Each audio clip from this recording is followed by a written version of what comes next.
दरम्यान मराठवाड्यात एक दिलासादायक बातमी। मराठवाड्यात ठिकठिकाणी जोरदार पावसाने हजेरी लावली आहे।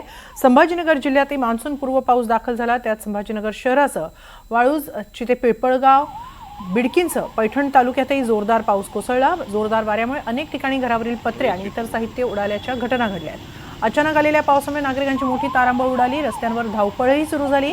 काही भागात झाडांच्या फांद्या तुटून पडल्याने वाहतुकीलाही अडथळा निर्माण झाला।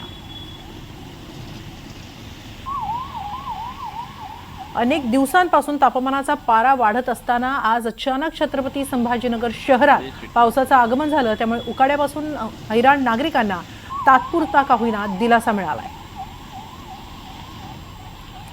छत्रपती संभाजीनगर शहरासह वाळूज महानगर परिसरातही सोमवारी संध्याकाळी अचानक वादळी वाऱ्यासह जोरदार पाऊस बरसला। जोरदार वाऱ्यामुळे अनेक ठिकाणी घरावरील पत्रे आणि इतर साहित्य उडालं। अचानक आलेल्या पावसामुळे नागरिकांची मोठी तारांबळ उडाली। रस्त्यांवर धावपळही झाली। काही भागात झाडांच्या फांद्या तुटल्या आणि त्यामुळे वाहतुकीला अडथळा निर्माण झाला। दरम्यान छत्रपती संभाजीनगर तालुक्यातील चित्ते, पिंपळगाव परिसरात दुपारच्या सुमारास अचानक वातावरणात बदल झाला आणि संध्याकाळी संपूर्ण परिसराला वादळी वाऱ्यासह मुसळधार पावसाने झोडपून काढलं। अचानक आलेल्या पावसामुळे परिसरात एकच खळबळ उडाली। नागरिकांची प्रचंड तारांबळ उडाली। वाऱ्याचा वेग इतका प्रचंड होता की काही ठिकाणी झाडं देखील उन्मळून पडली।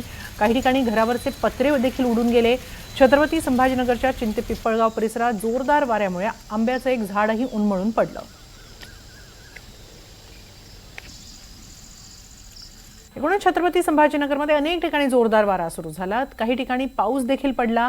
दरम्यान पैठण तालुक्यातील बिडकीन गावात सोमपुरी रोडवरील कला महाविद्यालयासमोरील घरावरील पत्रे वाऱ्याने उडाले।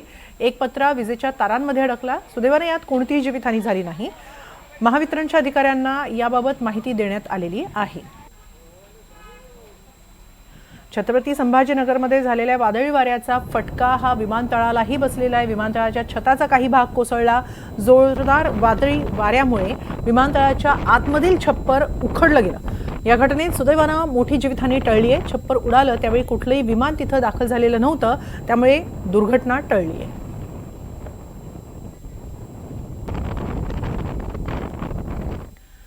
तर बीडमध्ये देखील पावसाने हजेरी लावली। बीडच्या आष्टी तालुक्यातील काही भागात वादळी वाऱ्यासह मान्सून पूर्व पाऊस बरसला। बावी, बीड, सांगवी आणि आष्टी परिसरात झालेल्या पावसामुळे उष्णतेने हैराण झालेल्या नागरिकांना मोठा दिलासा मिळाला। अचानक आलेल्या पावसाच्या सरींमुळे वातावरणात गारवा निर्माण झालाय। दरम्यान ग्रामीण भागातील शेतकऱ्यांसाठी देखील हा पाऊस लाभदायक ठरतोय। खरीप हंगामाच्या पार्श्वभूमीवर सुरू असलेल्या पेरणीपूर्व शेती मशागतीला या पावसाचा चांगला फायदा होणार आहे। त्यामुळे शेतकरी देखील समाधानी आहेत। वादळी वाऱ्यासह झालेल्या पावसामुळे काही ठिकाणी नागरिकांची मात्र तारांबळ उडाली। तरीही उष्णतेपासून वन्यजीवांना तसंच नागरिकांना तुर्तास तरी दिलासा मिळालेला आहे। तर धाराशिव जिल्ह्यात देखील पावसानं हजेरी लावलेली आहे। उमरगा तालुक्यातील दाळिंब परिसरात आज मान्सून पूर्व पाऊस बरसला। दुपारनंतर अचानक वातावरणात बदल झाला आणि वादळी वाऱ्यासह दमदार पावसाला सुरुवात झाली।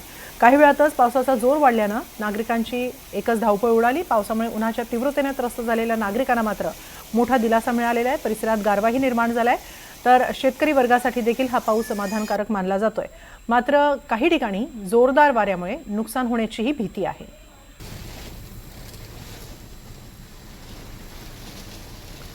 दुसरीकडे अमरावती शहरातही पावसाच्या सरी बरसल्या। 10 मिनिटांच्या पावसाने वातावरणात काहीसा गारवा निर्माण झाला। या पावसामुळे अमरावतीकरांना वाढलेल्या तापमानातून काही सुटका झालेली आहे। प्रचंड उकाड्याने हैराण झालेल्या नागरिकांना दिलासा मिळाला आहे।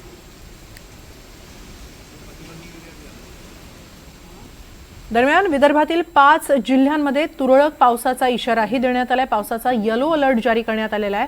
विदर्भात तापमान 45 ते 46 अंशांदरम्यान असताना हवामानात बदल झालेला दिसतोय। विदर्भात काही ठिकाणी हलक्या स्वरूपाच्या पावसाची शक्यता वर्तवण्यात आली आहे।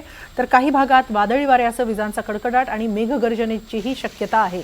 अकोला, अमरावती, यवतमाळ, वर्धा, चंद्रपूर या जिल्ह्यांमध्ये काही ठिकाणी तुरळक पावसाचा अंदाज आहे।